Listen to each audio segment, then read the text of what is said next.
Hello students, welcome back to our YouTube channel Aadhunik digital classes. पिछली class में हम लोगों ने पढ़ा था कि विवर्तन क्या होता है। तो पढ़ा था कि जब किसी अवरोधक या फिर सूक्ष्म छिद्र से प्रकाश पास करता है तो उनसे मुड़ जाता है आंशिक रूप से, और मुड़ने की प्रक्रिया को हम क्या कहते थे? विवर्तन कहते थे। वो दो प्रकार का होता है, इन सब के बारे में हम लोगों ने डिटेल में बात भी की थी। यहां पर देखना चाहे तो देख भी सकते हैं, इधर लिखा भी गया है। यहां पर देखो, प्रकाश तरंग संचरण के मार्ग में उपस्थित अवरोध या द्वारक से तीक्ष्ण किनारों पर जब प्रकाश आकर गिरता तो आंशिक रूप से मुड़ जाता। देखो मुड़ रहा है। आज हमारा कंसर्न ये जो मुड़ रहा है, वहां पर जो ये प्रतिरूप बन रहा था ना, यहां पर जो पैटर्न बन रहा है, इस पैटर्न को हमें ऑब्जर्व करना है। आज ये देखना है कि जो पैटर्न बन रहा है इसमें रंग कब हमें दिखाई देगा, रंग कब हमें नहीं दिखाई देगा। क्योंकि देखो कुछ जगह है जहां रंग है, कुछ जगह ऐसी है जहां पर हमें काला काला दिखाई दे रहा, अंधेरा अंधेरा दिखाई दे रहा। तो अंधेरा और उजाला आज हमारा कंसर्न है कि कब देखेंगे ऐसा, कब नहीं दिखेगा हमें ऐसा। तो यहां पर हम लोगों ने पढ़ा था ये दो प्रकार का होता है। ये समतल तरंगाग्र उत्पन्न करने का तरीका देखा था। उत्तल लेंस के फोकस पर रख दो तो जो अपवर्तित तरंगे होती हैं वो समतल तरंगाग्र बनाएंगी। आज की क्लास में हमारा कंसर्न है एक पतली झिल्ली से प्रकाश का विवर्तन कैसे कराया जाता है। पूरा विवर्तन इसी एक टॉपिक के ऊपर चलेगा। ये मेन टॉपिक है। बोर्ड को अगर कोई क्वेश्चन पूछना तो वो यहीं से पूछेगा क्वेश्चन। तो इस पूरे सेटअप को दोबारा से रीड्रॉ करके बताते हैं कैसे कैसे किया गया है। सबसे पहले देखो, ये विवर्तन जो कराया जा रहा है वो किसके लिए हो रहा है? फ्राउनहोफर।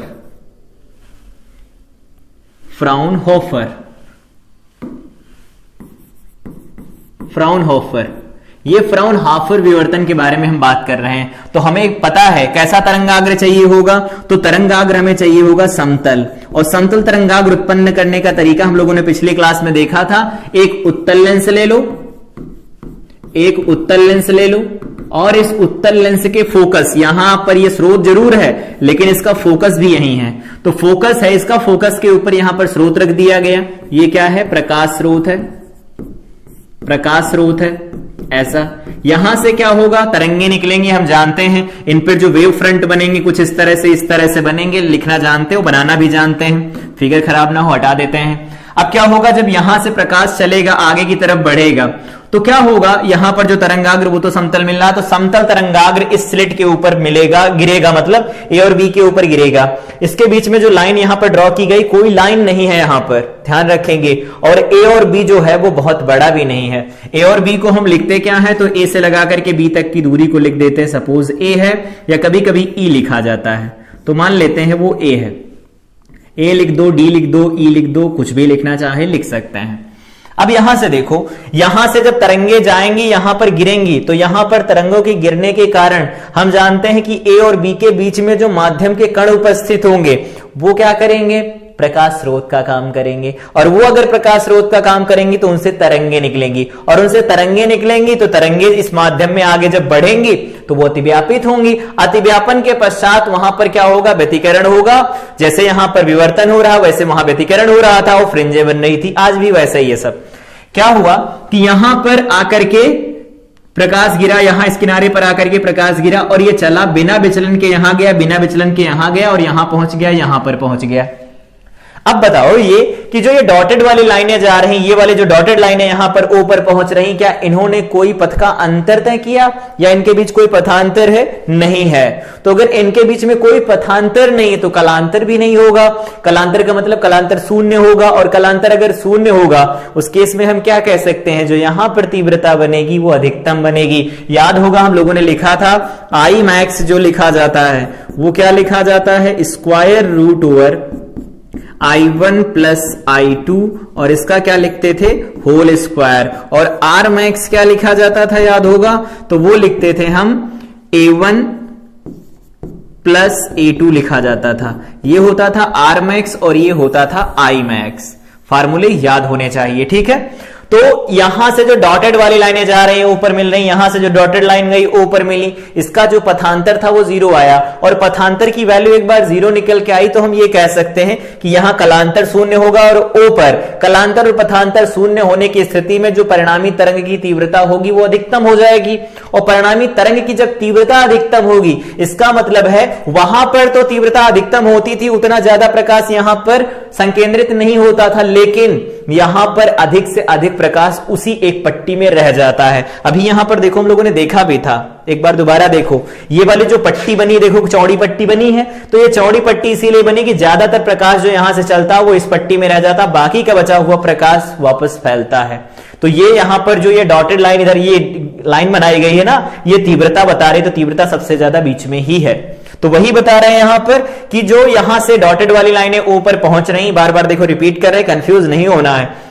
ये डॉटेड वाली लाइनें जो ओ पर पहुंचेंगी, इनके बीच में कोई पथ का अंतर नहीं है, कोई पथ का अंतर नहीं, कला का कोई अंतर नहीं रहेगा, शून्य रहेगा। उस केस में जो ओ पर फ्रिंज बनेगी वो दीप्त फ्रिंज बनेगी, उचिष्ठ बनेगा, और इस उचिष्ठ को कहा जाता है केंद्रीय उचिष्ठ। तो केंद्रीय उचिष्ठ कुछ इस तरह से बनता है, ऐसा। इसको क्या कहते हैं हम लोग? केंद्रीय उचिष्ठ कहा जाता है, केंद्रीय उचिष्ठ कहा जाता है। ज्यादातर प्रकाश यहीं केंद्रित हो जाता है, यहीं पर रहता है ज्यादातर प्रकाश, बाकी का बचा फैलता है तो फ्रिंजें बनती हैं। ठीक है, ये ठीक है। अब दूसरा केस ये आता है कि इस ओ पर तो देख लिया, कोई एक आर्बिट्रेरी पॉइंट, यादृच्छिक रूप से कोई बिंदु ले लो इस स्क्रीन के ऊपर, ये जो पर्दा है इस पर्दे के ऊपर कोई भी एक बिंदु ले लो। तो मान लेते हैं यहां बिंदु P ले लिया गया है, ये बिंदु P है, और इस P बिंदु के ऊपर हमें जांचना है क्या, कि यहां पर कब हमारे पास तीव्रता अधिकतम होगी, कब तीव्रता न्यूनतम होगी, मतलब जो यहां पर उच्चिष्ठ और निम्निष्ठ बनेंगे वो कब बनेंगे, कब नहीं बनेंगे, बस ये देखना है। जैसे यहां पर था अभी कि कब हमें रंग दिखाई देगा और कब काला दिखाई देगा, मतलब कोई रंग नहीं दिखाई देगा, बस वही देखना है हमें। तो इसके लिए क्या करते हैं, जब भी कभी हमें इस एक्सपेरिमेंट को एक्सप्लेन करना हो तो क्या किया, देखो जो ये लाइनें जा रही थी इससे थीटा कोण पर हमने इसे ऊपर की तरफ उठा दिया, थीटा कोण पर ऊपर की तरफ उठा दिया। ये थीटा होता है विवर्तक कोण, विवर्तक कोण होता है। जहां सीधे रही थी, थोड़ा घूम के जो प्रकाश किरणें निकलेंगी यहां पर, क्योंकि तीक्ष्ण किनारा है, प्रकाश मुड़ेगा तो जरूर, मोड़ने की जरूरत नहीं, प्रकाश अपने आप मुड़ेगा, क्योंकि तीक्ष्ण किनारा जो इतना बड़ा सा दिखाया गया वो इतना बड़ा सा नहीं है। एक्सपेरिमेंट ठीक से नजर आए इसके लिए सिर्फ इतना बड़ा दिखाया गया कि ए और बी के बीच गैप इतना बड़ा है, लेकिन ये होगा बहुत एंगस्ट्रॉम के ऑर्डर का होगा। तो जब ये प्रकाश यहां से चलेगा, मुड़ेगा तो है ही, जब मुड़ेगा यहां से प्रकाश तो मुड़ने के बाद भी तो पहुंचेगा इस स्क्रीन के ऊपर, तो वहां क्या रहा हो रहा है ये हमें पता लगाना है। इस पर उचिष्ठ बन गया, बहुत अच्छी बात है, बढ़िया है, उचिष्ठ बनेगा। लेकिन अगर हम पी बिंदु को एनालाइज करते हैं तो क्या होगा, यहां पर वापस आओ। पी बिंदु को एनालाइज करने के लिए यहां पर हम एक स्लिट का वही एक्सपेरिमेंट दोबारा लेते हैं और इसको हम कर देते हैं फिल। ये ऐसा है, ये ऐसा कुछ हो रहा है, ठीक है, मान लिया ऐसा है। अब हमारे पास यहां पर जो ये ए दिया गया था और ये था बी, इसको क्या करते हैं, दो बराबर बराबर भागों में बांट देते हैं। एक तो इधर बराबर भागों में बांट दो, दो बराबर भागों में बांट क्यों रहे अभी देखते हैं कैसे। इसको दो बराबर भागों में बांट देते हैं, ये दो बराबर भागों में बट गया ए और बी। तो जब दो बराबर भागों में बटेगा तो देखो यहां पर एक बिंदु है, उसके सापेक्ष इसके जस्ट नीचे यहां एक बिंदु है, एक यहां बिंदु है, उसके नीचे एक यहां बिंदु है, एक यहां बिंदु है तो उसके नीचे एक यहां बिंदु है, और फिर इसके ऊपर एक ये बिंदु आएगा, उस केस में यहां पर एक बिंदु निकल के आ जाएगा। नहीं समझ में आया हो तो देखो दोबारा से, यहां पर अलग पेन से बना देते हैं, दिखेगा। यहां पर एक बिंदु है, ठीक है, तो उसके सापेक्ष यहां पर एक बिंदु है, उसके नीचे यहां पर एक बिंदु है, इसके नीचे यहां पर एक बिंदु है तो इसके नीचे भी यहां पर एक बिंदु है, उसके सापेक्ष यहां कोई बिंदु है, उसके सापेक्ष यहां कोई बिंदु है, एक बिंदु यहां है तो उसके सापेक्ष एक बिंदु यहां है।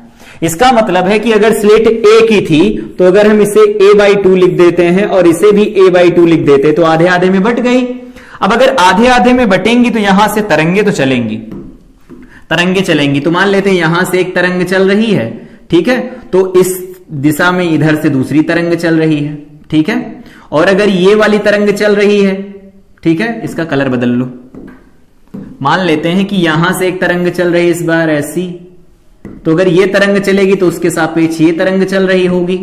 और अगला पॉइंट है कि अगर एक तरंग इधर से चलेगी तो उसके सापेक्ष एक तरंग फिर यहां से चलेगी, सापेक्ष चलेगी तो, और उसके बाद में यहां पर फिर से एक तरंग ये चलेगी और एक तरंग ये चलेगी, ऐसा होगा। देखो आई थिंक ये सारी चीज दिख रही होगी। तो ये ए हो गया, ये बी हो गया, इसके बीच में देखो पॉइंट्स दिए गए हैं, अब ये ए और बी के पॉइंट जो दिए गए हैं वो देखो क्या एक दूसरे के प्रभाव को निरस्त कर पाएंगे। यहां पर हम उचिष्ट ढूंढ नहीं पाते। देखो केंद्रीय वाला तो मिल गया, केंद्रीय वाले में क्या था, यहां पर पथांतर 0 दिख रहा था, कलांतर 0 हुआ, वहां पर उचिष्ट मिल गया, बहुत बढ़िया, केंद्रीय उचिष्ट नाम दे दिया इसे। लेकिन यहां पर दूसरे वाले उचिष्ट हमें जो दिखाई नहीं देंगे, तो दूसरे वाले उचिष्ट अगर हमें नहीं दिखाई देंगे, दूसरे जो उचिष्ट होते हैं उनको हम गौड़ उचिष्ट कहते हैं, लेकिन उनकी स्थितियां हमें पता नहीं चलती, तो हम निम्निष्ठ की बात करते हैं कि अंधेरा कहां होगा, आउट ऑफ फेज ले जाओ इनको, मतलब कला के विपरीत कला में लेके जाओ कि एक तरंग मिले दूसरी तरंग के साथ मिले और उनके बीच में पाई का अगर कलांतर हो जाता है, विपरीत कला को समझो यहां, विपरीत कला। विपरीत कला का क्या मतलब था याद होगा, विपरीत कला इधर नहीं समझते, इधर नया पेज ऐड करके समझ लेते हैं। विपरीत कला, विपरीत कला, विपरीत कला का मतलब ये था, देखो याद होगा हम लोगों ने विवर्तन में पढ़ा था कि अगर एक तरंग इस तरह से चल रही है, यहां कहीं पर ऐसे से चल रही है, और दूसरी तरंग इसका जस्ट उल्टा चल रही है, ऐसे, ये इस तरह से चल रही है, ऐसा है, ऐसा, ये 0 होता है, यहां पर क्या लिखा जाता है पाई और ये 2 पाई लिखा जाता है। सेम यहां 0, यहां पर पाई और ये 2 पाई लिखा जाता है। एक बात बताओ, जब ये दोनों अतिव्यापित होती तो क्या बनता था, बिल्कुल सही, निम्निष्ठ बनेगा, मतलब यहां पर अंधेरा होगा। वही हम यहां पर विपरीत कला बनाने की कोशिश कर रहे हैं, क्योंकि उजाला तो हम देख नहीं पा रहे हैं, तो उजाला नहीं देख पा रहे हैं तो अंधेरा ही देख लेते हैं। निम्निष्ठ कहां बनेगा ये पता लगा लेते हैं, दो निम्निष्ठ जहां बनेंगे उनके बीच में एक उचिष्ठ बन जाएगा, ये पता लगाना है। तो ये तो बता देंगे यहां पर विपरीत कला का क्या मतलब है। देखो ये तरंग यहां से शुरू हो रही है, इस वाले में कितना भाग हटा दिया जाए, कलांतर हमने समझाया था खूब डिटेल में, अगर इसमें से इस तरंग से या इस तरंग से कौन सा भाग हटा दिया जाए तो ये दोनों समान कला में आ जाएंगी। तो देखो यहां तरंग ये शुरू हो रही है, दूसरी तरंग यहां शुरू हो रही है, इसके ये भाग यहां से लगा करके यहां और इसके ये वाले भाग यहां से यहां समान है। अगर इतना किसी तरह से हटा दिया जाए तो ये तरंग और ये तरंग दोनों समान हो जाएंगी। इसका मतलब ये क्या है, इनके बीच में कलांतर है, और ये कलांतर किसका है, पाई का कलांतर है। तो जब ये दोनों मिलती हैं तो उस केस में क्या होता है, अगर दोनों के आयाम समान होते हैं तो हम ये जानते हैं यहां पर क्या होगा, लगातार ये एक दूसरे को निरस्त करेंगी, क्योंकि एक का सरंग दूसरे के गर्त के ऊपर चला आएगा, कुछ ऐसा बनेगा। तो अगर दो तरंगों के बीच में कलांतर पाई का होता है, कलांतर पाई का निकल क्या है, तो एक काम करो यहां से पथांतर देख लो, कलांतर डेल्टा फाई बराबर लिखा गया था 2 pi by lambda into delta x. बोलो फाई की वैल्यू पाई लिखी जाएगी, ये 2 पाई लिखा जाएगा, बाई लैम्डा लिखा जाएगा, और यहां पर लिखेंगे डेल्टा एक्स। एक काम करो पाई से पाई काट दो, डेल्टा एक्स की वैल्यू क्या निकल के आएगी, लैम्डा बाई 2। बहुत अच्छी बात है, ये लैम्डा बाई 2 निकल के आए। इसका मतलब अगर दो तरंगे किसी बिंदु पर जाकर के मिलती हैं पर्दे के, और अगर उनके बीच में कलांतर अगर रखा जाए पाई या फिर पथांतर लैम्डा बाई 2 रख दिया जाए, उस केस में हमें एक बात समझ में आई क्या, कि अगर ये मिलेंगे तो उस केस में वहां पर निम्निष्ठ बनेगा, तीव्रता न्यूनतम होगी। तीव्रता न्यूनतम होगी, न्यूनतम की स्थितियां मिल जाएंगी, उसके बीच में उच्चतम होगा या उचिष्ट बनना होगा, उसकी स्थितियां निकाल लेंगे। तो वापस आते हैं इधर। अब क्या करते हैं कि यहां पर जो तरंगे चल रही थी उनके सापेक्ष दूसरी तरंगे चल रही थी, इनको हम एनालाइज करते हैं। कैसे, मान लेते हैं ये पहली है, ठीक है, तो उसके सापेक्ष यहां से चलेगी, ये पहली वाली हो जाएगी, वो दूसरी तो इसके साथ दूसरी चलेगी। अगर इन दोनों तरंगों को इस स्क्रीन के ऊपर मिलाया जाए और कह दिया जाए कि इनका जो कलांतर है वो किसके बराबर, पाई के बराबर, और पथांतर इस केस में क्या होगा, तो पथांतर लिखा जाएगा लैम्डा बाई 2 के बराबर। तो यहां पर क्या मिलेगा, हमें निम्निष्ठ मिलेगा, निम्निष्ठ मिलेगा। और अगर निम्निष्ठ मिलेगा तो इन दो निम्निष्ठ के बीच में एक उचिष्ठ तो निकाल ही सकते हैं। तो चलो देखते हैं। अभी देखो क्या किया गया है, यहां पर ये तो बना लिया, ठीक है। अब एक बात यहां पर देखो दोबारा से, यहां हम लोगों ने कहा ये ए था ना, और अगर हम पथांतर लिखना चाहते हैं तो पथांतर को लैम्डा बाई 2 करना, लेकिन पथांतर होगा कितना वो देखो। तो यहां से देखते ये ए है, तो उस केस में यहां से अगर लिखेंगे तो यही तो होता था पथांतर, ये लिखा जाता था डी साइन थीटा, याद होगा पिछले क्लास में, अगर नहीं देखा तो देखो, या एक्स मान लो साइन लगा लो, क्योंकि यहां पर तो 90 का कोण बनता है ना, तो ये डी साइन थीटा होता है। अब ये डी साइन थीटा ये आया, सही है।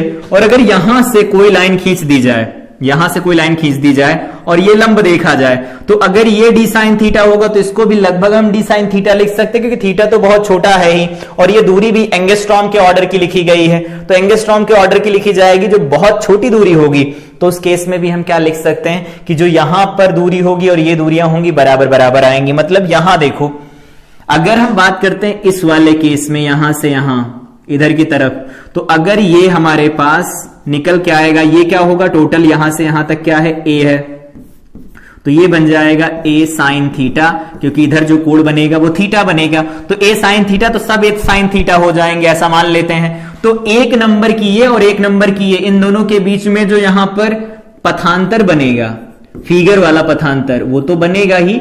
फिगर वाला जो पथांतर बनेगा वो क्या लिख सकते हैं, ए साइन थीटा लिख सकते हैं। लेकिन हम अगर देखेंगे तो यहां से यहां पर हम लंब खींचेंगे, तो ये वाली दूरी अगर a/2 है तो सामने क्या बनेगा, a/2 साइन थीटा बनेगा। ये तो पूरा पथांतर आएगा ना। हम ये कह रहे हैं कि यहां पर ऐसा है और ये ऐसा है, ये बीच वाला भाग है, यहां से तरंग निकल रही, यहां पर देखो ऐसा, तो ये थीटा, तो लगभग हम इसे थीटा लिख सकते हैं, तो ये a/2 है ना, तो इसे लिखेंगे a/2 साइन थीटा लिखा जाएगा। ये a/2 साइन थीटा मिल जाएगा, पहले केस में है a/2 साइन थीटा, और इसको हम किसके बराबर कर देते हैं, तो वो बराबर कर देते हैं λ/2 के। तो यहां से देखो a साइन थीटा किसके बराबर निकल के आया, लैम्डा के बराबर आया। तो इस केस में क्या होगा, प्रथम निम्निष्ठ के लिए ऐसी बात की है हम लोगों ने। एक निम्निष्ठ बनाना है तो इसको दो अलग अलग भागों में बांट दो, और अगर ऐसा नहीं करना है हमें तो इसको क्या करो, दो भागों में बांट दिया, एक बना। अब अगर हमें दूसरा चाहिए, दूसरा मतलब द्वितीय निम्निष्ठ के लिए, दूसरे निम्निष्ठ के लिए क्या करो, इसे चार भागों में बांट दो। तो चार भागों में बांटेंगे तो यहां पर देखो ये d/2 आया था, a/2 साइन थीटा आया था, इस बार हो जाएगा a/4 साइन थीटा, लेकिन पथांतर रहना कितना चाहिए, λ/2। तो देखो यहां से साइन थीटा या a साइन थीटा किसके बराबर निकल के आ जाएगा, 2λ/a के बराबर निकल के आ जाएगा। ठीक है, या फिर हम इसको ऐसे लिख देते हैं, 2λ के बराबर निकल के आ जाएगा, ऐसा होगा। उसके बाद में तीसरे के लिए चाहिए तो 6 बराबर भागों में बांट दो, क्या होगा, तीसरे के लिए या तृतीय निम्निष्ठ के लिए,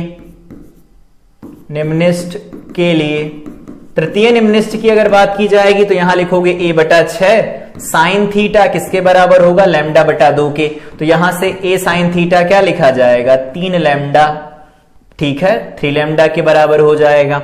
इसी तरह से nवें निम्निष्ठ के लिए, तो अगर nवें निम्निष्ठ की बात की जाएगी तो a/n करवा दो ना, तो a/n लिखेंगे, यहां पर साइन थीटा लिख देंगे, और nवें के लिए करवाएंगे तो देखो क्या होगा, ध्यान से दोबारा से, हम इसे बांट रहे हैं, n कर रहे हैं तो 2n बराबर भागों में बांट रहे हैं, तो यहां लिखेंगे a/2n।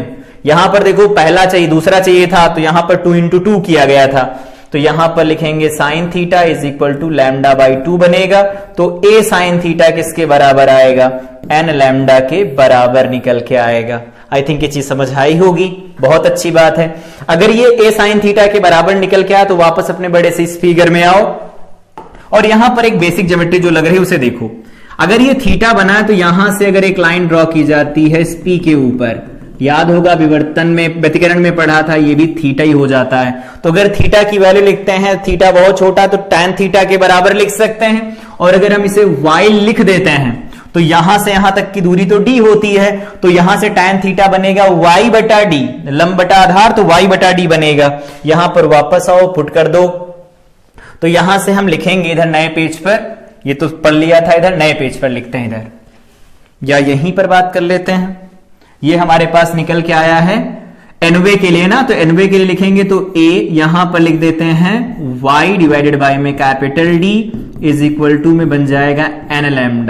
देखो सही है, तो यहां से y की वैल्यू निकाल लो, तो यहां से y = मिल जाएगा n × dλ/ में स्मॉल a मिलेगा, और हम जानते हैं ये y क्या है, nवे निम्निष्ठ की केंद्रीय उच्चिष्ठ से दूरी, केंद्रीय उच्चिष्ठ से दूरी है, ये ध्यान रखेंगे। अब तो ठीक है, ये मिल गया, ये तो रेखीय दूरी हो गई।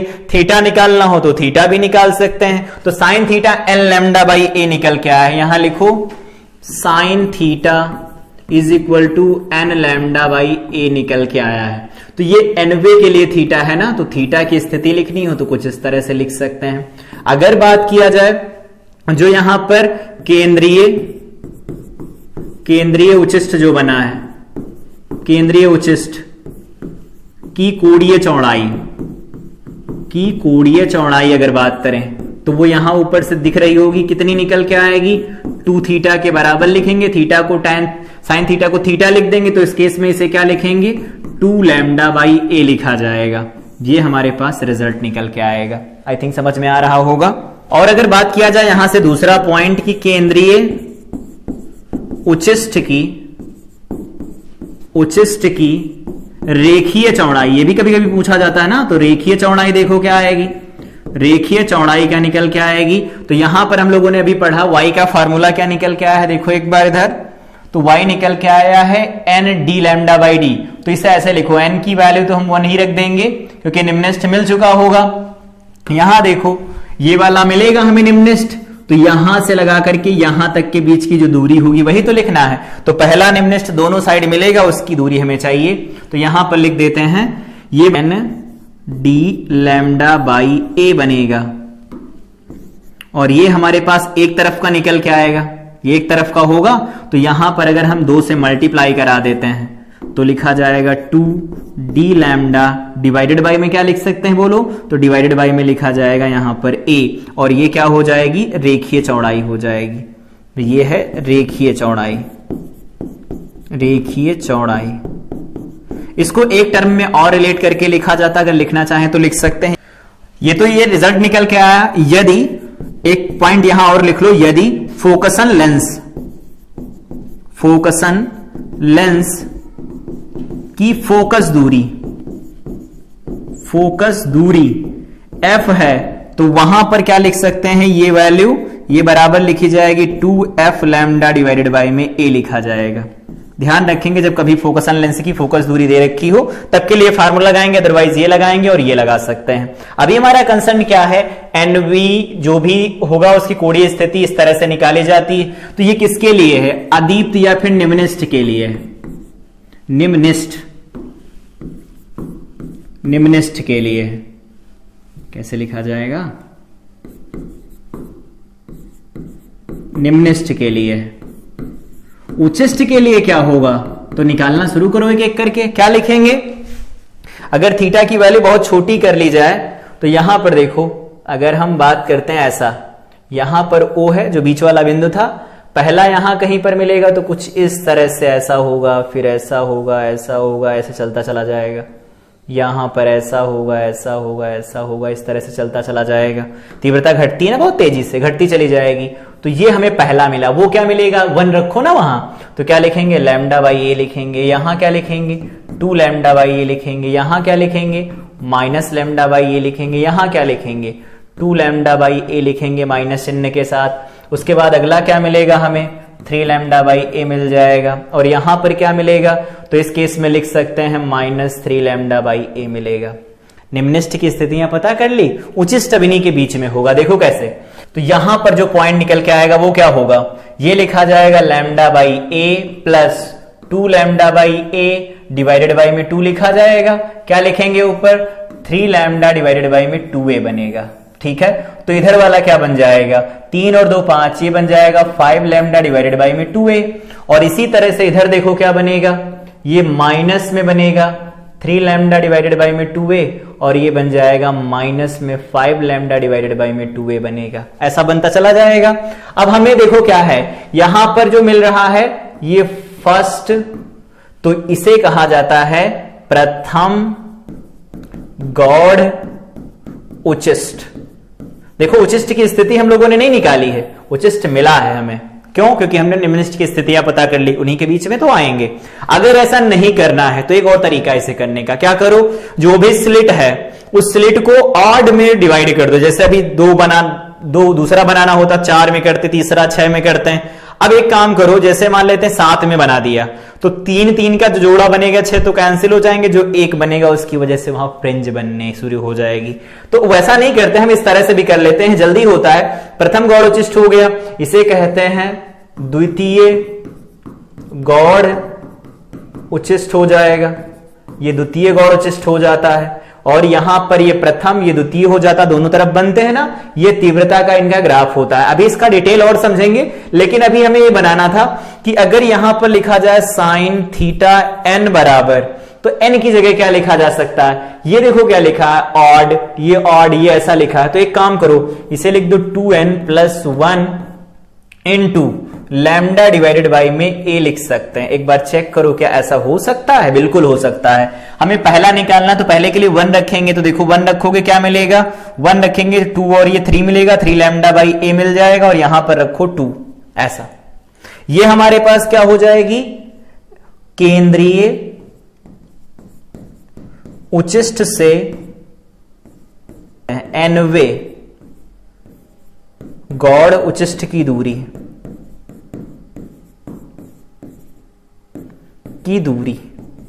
ये हमारे पास निकल के आ जाएगा। तो एनवी अगर गौड़ उचिष्ट बताना है तो यहां से फार्मूला लगाएंगे, एनवा अगर हमें निम्निष्ठ बताना होता तो हम ये फार्मूला लगाएंगे। चौड़ाई निकालना चाहे तो निकाल सकते हैं। अब एक काम करते हैं, जो फार्मूला भी हम लोगों ने यहां पर रिलेट करना सीखा था, एक बार चेक करो, ये देखो फार्मूला लिखा है, ये हमारे पास y बाई डी लिखा गया, स्मॉल y बटा कैपिटल डी लिखा गया। तो अगर इनको रिलेट करें तो हमें रेखीय स्थितियां भी पता लग सकती हैं, बिल्कुल लग सकती हैं। तो एक काम करते हैं, हमारे पास जो रिजल्ट आए उनको एक बार लिख लेते हैं, N lambda by A sine theta N बराबर एन लैम्डा बाई ए बनेगा। ठीक है, ये निम्निष्ठ के लिए है। और उचिष्ठ के लिए क्या लिखा गया है, तो वो लिखा गया है साइन थीटा एन बराबर 2n + 1 into lambda divided by में 2a, ऐसा बनेगा। तो साइन थीटा को रिप्लेस कर देते हैं y बटा कैपिटल डी से, is equal to n lambda by ए बनेगा। तो यहां से y देखो क्या निकल के आएगा, एन डी लैम्डा बाई ए लिख सकते हैं। ये क्या है, एनवी निम्निष्ठ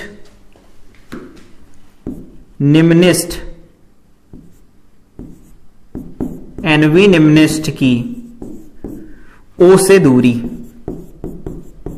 एनवा निम्निष्ठ बनेगा, उसकी दूरी रेखीय दूरी है, ध्यान रखना। यहां रेखीय दूरी निकालनी हो तो क्या करो, इसे भी लिख दो y by capital D, 2n + 1 lambda divided by में 2a बनेगा। तो यहां से y देखो क्या निकल के आएगा, 2n + 1 into D lambda divided by में 2a बन जाएगा। देखो दोनों एक दूसरे के उल्टा नहीं हो गए। ऐसा 2n - 1 या 2n + 1 क्या होता था, वहां पर अदीप्त के लिए होता था, यहां पर दीप्त के लिए होता। तो ये क्या है, एनवे गौड़ उचिष्ठ की कहां से दूरी है, o से दूरी है, ये o से दूरी। इस तरह से निकाल सकते हो। चौड़ाई ओड़ाई निकालना हो तो निकालना जानते हैं, 2 लिखो घटा दो निकल आएगा।